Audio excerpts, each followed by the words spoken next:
welcome back. Today we have a very special video with crazy makeup because I was having a play and an experiment and it came out way more vampy than intended. Like mega vamp. It does not too bad considering. So today's video is how to see your past lives and why it matters in difficult times. So this is something I had planned ahead of time, but actually with it coming out this week in the end, I was super amazed really, because it kind of gives people an extra tool that they actually like not just need but really need right now. So that's what we're going to be talking about today. I have notes because I want to make sure we get through everything that I flying through the air, sorry. I want to make sure we get through everything that I want to talk about today. So firstly, we're going to explain what my personal belief system is around past lives. Now, I have talked about this in various places, here on Patreon, on the YouTube channel, a bit here, there and everywhere, but I know that I have a lot of content, so it's possible that people don't know how I feel about it, and if you're new then you might not, but also I'm just gonna like underline with a great big invisible marker pen that this is my belief, that there is no way of proving one way or the other about past lives right now, but to me it makes the most amount of sense. I think that past lives, or possibly multiple lives, and I'm going to just explain all of that in a minute, has always made more sense. One life seems like a minuscule amount of time to get all the information from the world around us, to have all that we can't. In one lifetime, we can't have half of the experiences that are available to us in the world. There are millions of possibilities. There is almost infinite possibilities, infinite lives, infinite ways of doing things. Human beings specialize for a good reason, because otherwise it's too big. We can't take on everything. Overload of information, brain blows up, we're on the floor, it's no good. Unless you want to be on the floor, in which case you're great. But in the grand scheme of things, it makes sense that we would be having different lives to experience different things, and we would all experience everything at some point. If the end goal is to ascend into godhood, or if the end goal is to ascend and become one with the universe, or however we see the end goal, or perhaps we don't really see the end goal particularly, it's just to learn and be enriched and the journey. Even so, our soul would probably want to experience all of the journeys, or as much of that as possible. Also, death has never really scared me. I've always had that feeling of we go on, and we are going on. Shit's going on again, in other places at the same time, because I actually feel like past lives is actually multiple lives. I feel like there may be strands where we may be experiencing so many infinite lives at once, and maybe we go through sets of them, so some of them are technically past lives. But as I have said in many places, I think the best place was the podcast, which is sadly no longer with us, that time is an illusion. It's all a trick. Human beings putting their structure and order on a chaotic universe to better understand it. And I don't think time is linear anyway. I think it loops. So I think that, you know, the best way I can describe how I see this is that the soul, boop, this is the soul, this fist, bro soul, is the nexus, is the hub, is the center of information. And it is akin to the brain firing off neurons, or the spiritual ecosystem itself, in which there's all of these invisible pathways of energy which we travel. And so the soul, the bro fist, is the nexus, and they're all threads coming off of the soul that are in different lives, in different dimensions, different realities, all at once very possibly, or at least like maybe there's a set amount that we experience at once to not overload, and then when one incarnation death occurs, then we join another. And so it kind of has that feeling of how I visualize the spiritual ecosystem, which is lots of bioluminescent almost threads that we can walk paths, weaving tendrils of energy, very root system as if it was glowing. That's how I visualize the spiritual ecosystem, as pathways or threads. And all of those bring back the information to the hub, the central nexus, the soul, which is both a part of us and not a part of us, is both within us and not. And that kind of is how that as above, so below, as within, so without vibe works for me. And so I feel like our soul at least is living out multiple incarnations. And this explains to me, in my mind at least, deja vu, a feeling of knowing people before, of having been places before, of connecting with other like-minded people, that you basically crossing over experiences or people perhaps, or other people's soul threads that you have met in a different lifetime. Because if there is a dimension thing, then they might look the same, right? So if there's a multiple dimension element to that, then they might look the same. But also we sometimes meet people who we don't physically recognize them, but we recognize them on a soul level. So if we've met them in a different lifetime and those soul threads have already intersected, interwoven in some way, then we would recognize them, and that makes sense. And then deja vu is almost like one of those memories coming, because I feel like the memories are like a spider web, like vibrating down the tendrils into the nexus, and sometimes those wires might get crossed over, and that's when we have feelings of deja vu. That is when we might have soul memory recollection from different existences, and we can actually learn to kind of traverse to some degree how we interact with our soul tendrils so that we can experience other lifetimes. I, for a very, very long time, have experienced other lifetimes of myself, but I've also experienced other people. So I kind of learned to like hop. When the wires cross over with somebody and or they have come into my life in some way, I've learned to remote view almost, although it's very visceral, to be honest. It's not remote at all, their experiences as well. And it started off with dreaming, and then it became like in the subconscious, and my subconscious knew I could do this, and then it became more active as I practiced and tried. So there's that. I will also, however, put a big warning sign right there, because whenever I do this for myself or for other people, I come in at a moment of death. Like, there is the gateway of death is how you get through, and you experience that before you see anything else. And then time doesn't move linear, but you definitely come through at the point of incarnation death. So one might ask, oh, that means this lifetime they've experienced is not the incarnation they are experiencing right now in the here and now. And I'm like, well, time is timey-wimey and all over the place. So it may just be that in that lifetime they haven't experienced that death yet, but I have. And then I see the information and the lifetime and certain things unfolding, but because of the nature of it, it's usually fragmented. You usually get feelings, you might get images, you might get like flashes of memory, like the memory being fed down the spiritual ecosystem in no particular order. But because we remember things as well, don't forget, the action of remembering doesn't mean that we are experiencing that moment in the here and now. It means we're remembering it. So there's also like that human element that happens where we don't remember every detail. We might not remember the exact situation. We might have colored over some parts. We might have flat out forgotten other parts.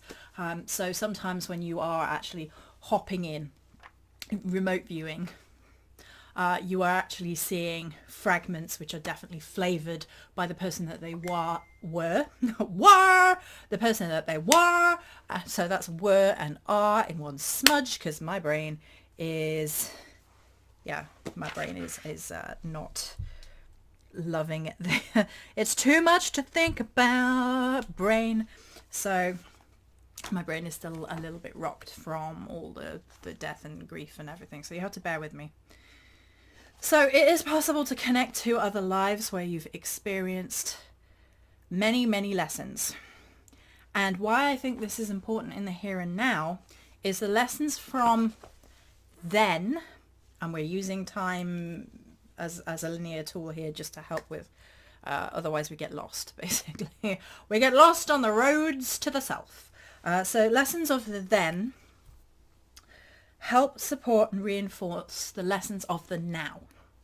So as we connect to other lives where you've experienced perhaps plague or death in the past, it was less, at least the past as we perceive it to be right now, it was less likely that we had access to medical knowledge or medical care, because it was probably going to like kill you. It's probably going to be more serious if we're talking about like back in bubonic plague or something like that.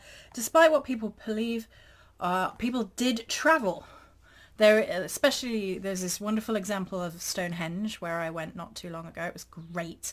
But they had examples of food remains and things that had been buried in the ground at Stonehenge that had come from all over the world, and people had travelled ridiculous amounts in a time where people would not have believed it. So pilgrimage and travel was definitely a thing. It's obviously not perhaps as commercialized as right now, and perhaps not as easy as right now, but there was travel. And then people were less informed. They didn't have social media, they didn't have the internet, which is a double-edged sword. In some ways that might have benefited them, and in many ways it probably did not. There was definitely more likely to be a feeling of isolation, and God is punishing us depending on the time period, and all the rest of it. So we can draw from past lives to reinforce what we have now, to reinforce a feeling of it could be a whole lot worse, and to pull on lessons that the soul already knows, to see that,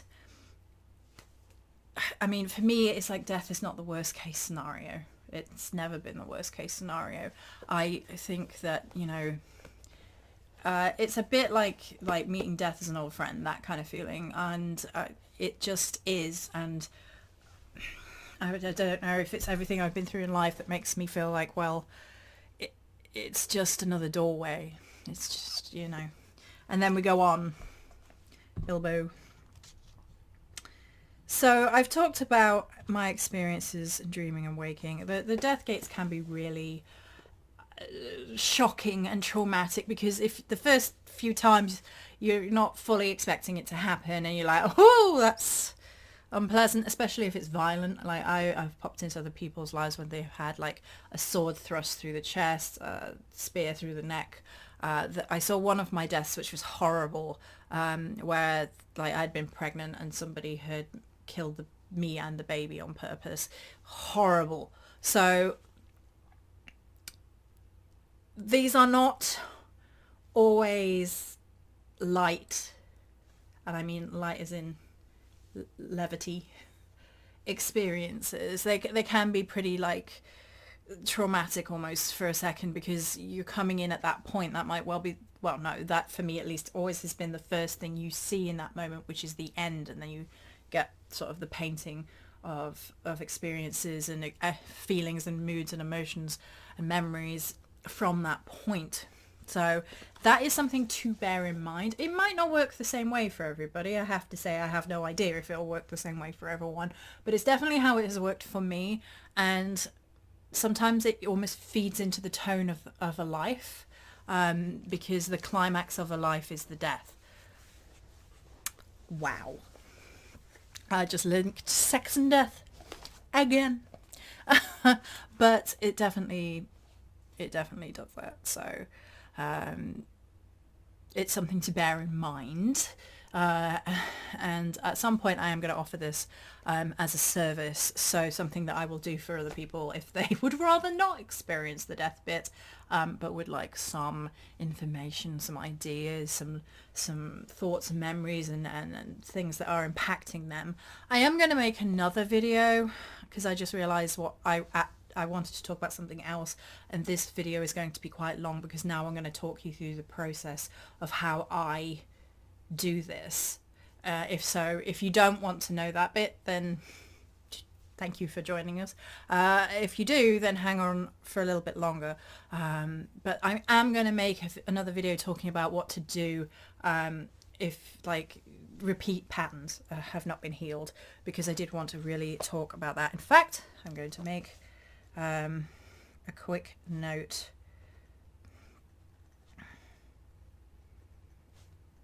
Because we do need to talk about that as part of the Domnu cycle before we have completed this cycle and move into the next. So, these are some of the reasons for doing the past life thing. Comfort, understanding, knowledge, wisdom. So knowledge is power. You get a better feeling of who you are overall outside of the shell of who you are right now. And you can find different answers to the same question in different lifetimes.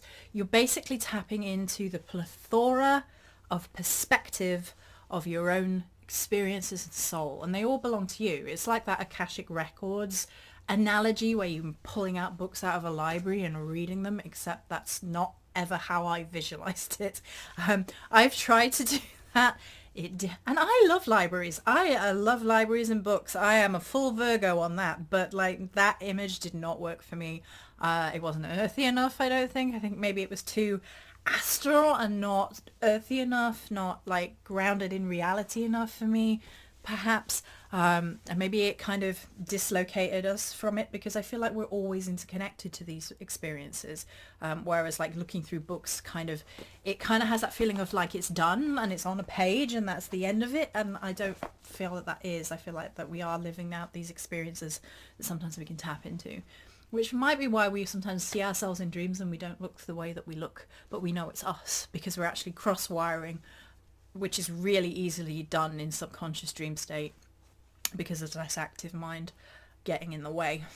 So that might be why we recognize ourselves in different physical incarnation bodies. So let's talk now about how I would do this process. So how does that process look, feel, visually, and how I connect? So I do this in a meditative state, and I've gotten to the point where I don't necessarily have to go through every single step because my soul just goes zoop from having known how to do it. I will talk through it slowly because I know not everybody's going to have an idea of how to do it, first and foremost. But secondly, not everyone's soul is like zoop, like mine is. Mine is like, let's go, we've got no time. Whee! Fox soul. Over here, over there, over here, over here. I'm gone. Right, so yeah, that's my soul in a nutshell. Help, I'm in a nutshell. I need to watch some Austin Powers. I keep thinking of the quotes recently. Anyway, draw it back in. Draw it back into seriousness, please, Jerry. Right, so the best way to do this is in meditation. I like to move around a little bit for my meditation. I like to move the physical body, especially if I'm actually going to sit, because I'm not a massive fan of staying very, very still. So even if I like shut my eyes and have music on, and for me, it would be something like without words, probably something classical, or it would be something which has words, but it's like Wardruna, so you don't fully understand the words in this incarnation. I wish I did. That's something else entirely. And I will note, I've had dreams in different languages. So, and then I've actually woken up and written down words quick, and they made sense. The weirdest one was Russian. So, because I have, other than da, I have no clue of any Russian words whatsoever. So the fact that I dreamt in Russian was a big giveaway, that was a past life thing. So, in your meditative state, I like to move around a little, like I said, really limber up a little bit so you don't get too stiff. You might want to do this lying down as long as you're not going to fall asleep too easily. But it's better to do it at least in the beginning in a more stationary position. I can do it in a moving meditation position because I can completely zone the outside world out, for better or worse.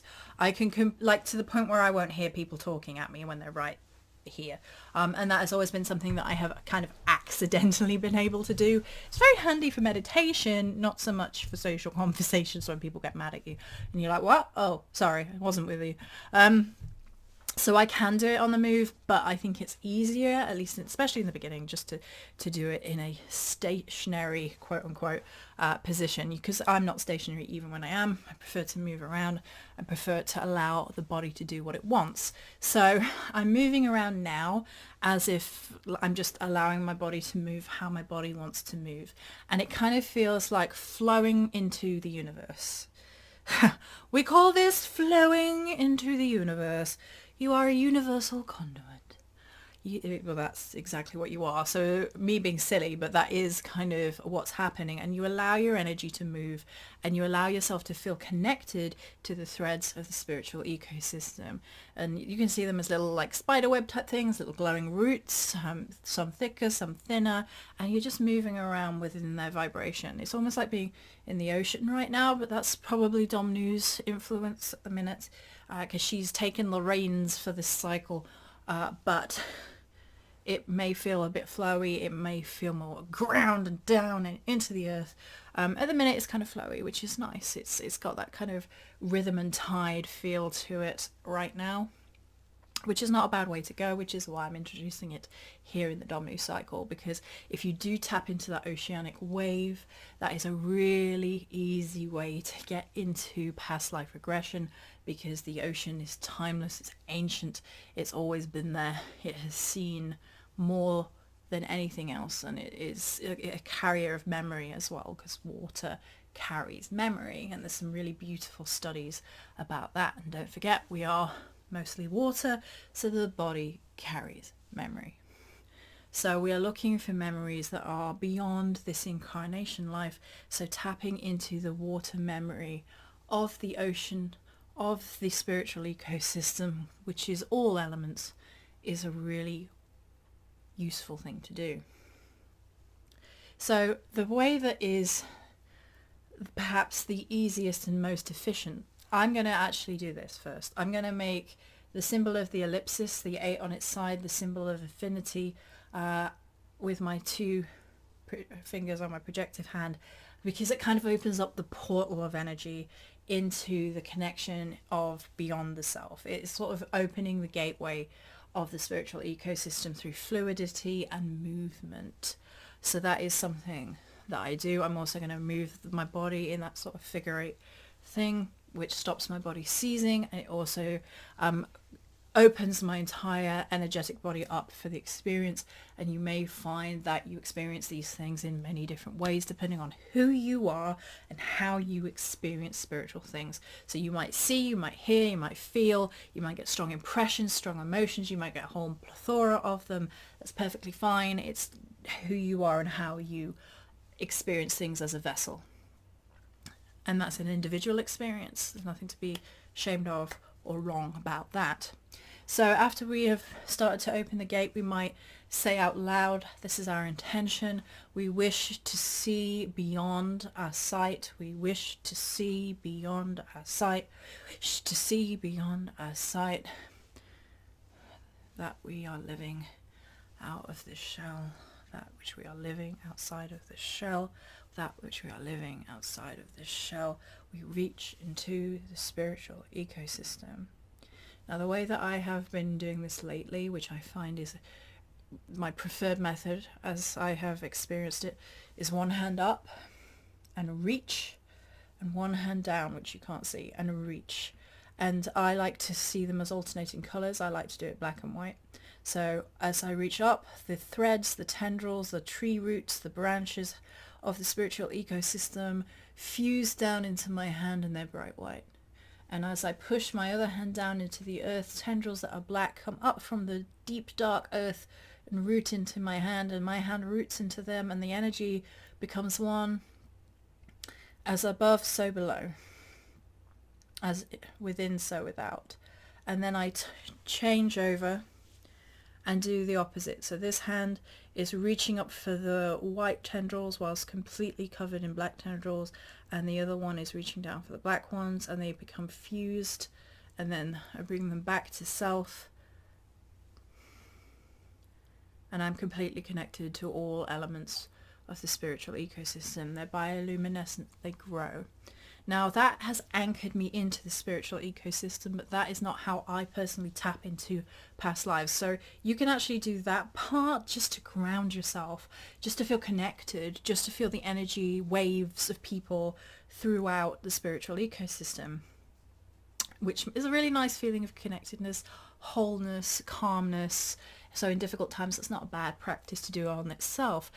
Now, for me, the next thing that happens is a tendril comes down from the spiritual ecosystem down behind my head and feeds down my neck between my shoulders. And it kind of taps me in. It's almost Borg-like when you think about it, but like in a natural spiritual way. It's like, plug it in, baby. And then I will then pull back, because then I feel it pulling me, and I let it, like, see that tendril coming down like a weave, like a web of energy, and across the back of your head, down your neck, in the neck, between the shoulders, and you will feel connected. You will feel, I actually feel it quite physically, and I feel it pull, so it's almost like it pulls my shoulders back, and it's almost like being like I've become a tree of the spiritual ecosystem. I can feel the energy flowing through me. It's often like an energetic wave, like an energetic rush, and you might feel very lightheaded like I do right now, because it's happening because I'm talking about it. I can't talk it and visualize it without it happening. So at a certain point, I'm going to sort of shield myself up so I don't completely start seeing past life stuff. Maybe I will, and we'll see what happens. So you're plugged in, and then allow that energy to wash all the way through and be carried down the roots, through you. So the energy is passing into you, but also out of you. Allow it to cleanse you out. Allow it to push past any blockages, any negative things as well. You should really cleanse before you do this, but this is very cleansing in and of itself. So you're not carrying things with you that are going to interfere. And then you're basically looking for what your point of consciousness, however you visualize it. Usually in the head is the easiest way, because that's technically where our brain sees of consciousness is. And move down into the eye and see that as light, and move that energy down into the throat, where we speak our truth into being, and back through the back of the throat, and find where that cord is between the shoulders, and see that little light going up the cord into the spiritual ecosystem, very much like a neuron firing through the brain waves. And yeah, I can feel myself outside of myself now. And so then we push out into the spiritual ecosystem, trusting our guides and our spirits to take us to the knowledge that we need to know. And we push through, oh, I am going to see something, into a different experience. And we come in. Actually, I'm going to shield myself up, please, now, guys, because I don't want to go in at a moment of death. Thank you. Shield up. Protect me from it. Into a different lifetime. I'm just going to pull myself all the way back in now before I experience it. It may take several times. It may take several times of practice. It may take many, many times. This is something that naturally happens to me, and is one of like my natural abilities that is not difficult for me to do. That doesn't make me better than anyone else. It just is how some people are naturally gifted at music or painting or whatever. Like, different gifts in the spiritual realm are just natural for us, but we can definitely work on our ability to do these things and see these things.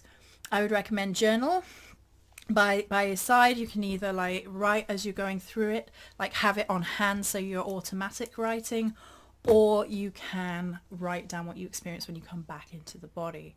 So when you are seeing it, viewing it, you are trusting your guides. You might speak to your guides beforehand, your spirits, your ancestors, your gods, whomsoever you ask to take with you, you trust. And when it is done, when you have seen enough, you will snap back. I have never ever had anything else other than snap back, even when I've traversed other people's experiences. When you have seen enough, the spiritual ecosystem vibrates that you have seen enough and snap back. And you will just come straight back into the self. And it's not like disconcerting snapback, but it is quite quick compared to how long it takes to push out of the self. Because then it's like, boom. because this is the experience you're meant to be having right now. This is the incarnation you're meant to be having right now. You can't be separated from it for too long. It's not the natural balance of things, so you will snap back when you've seen enough, or the universe or your guides have decided that you have seen enough. So I hope this video was helpful. I hope you enjoyed it. If you have any other questions, let me know down below. There is another thing coming when I'm going to be talking about the issues of what happens if you repeat cycles and don't heal them, because that has happened to me. So we're going to be talking about it. Yes. Many blessings, guys, and I will catch you next time.